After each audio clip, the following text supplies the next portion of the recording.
বেআইনি মাদ্রাসা চালানোর অভিযোগ প্রতিবাদ করায় আক্রান্ত বিজেপি কর্মী। জলপাইগুড়ির গড়ালবাড়িতে আক্রান্ত বিজেপি কর্মী হাসপাতালে চিকিৎসাধীন। আক্রান্ত বিজেপি কর্মীর পরিবারের অভিযোগের ভিত্তিতেই গ্রেফতার অভিযুক্ত।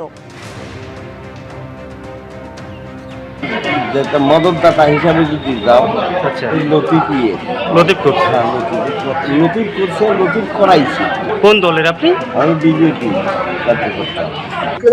মাদ্রাসা অবৈধ মাদ্রাসা আছে, সেটার অভিযোগ করেছিল যে এটা অবৈধ, তার জন্য প্রোটেস্ট করছিল। তার জন্য প্রোটেস্টের জন্যই আমার মনে হচ্ছে। অন্যদিকে টুলু মণ্ডল বীরভূমের পাথর ব্যবসায়ী, যার সম্পত্তির তালিকা ক্রমেই দীর্ঘ হচ্ছে, এখনো কিন্তু তার কোনো হদিশ পায়নি পুলিশ।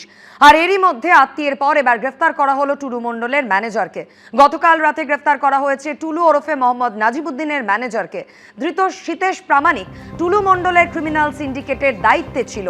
টুলু মণ্ডলের এক ম্যানেজারকে এবার গ্রেফতার করলো পুলিশ। এর আগেই আপনারা জানেন টুলু মণ্ডলের আত্মীয় মিনার মণ্ডলকে গ্রেফতার করা হয়, আর এবার গ্রেফতার করা হলো টুলু মণ্ডলের ম্যানেজার সীতেশ প্রামাণিককে।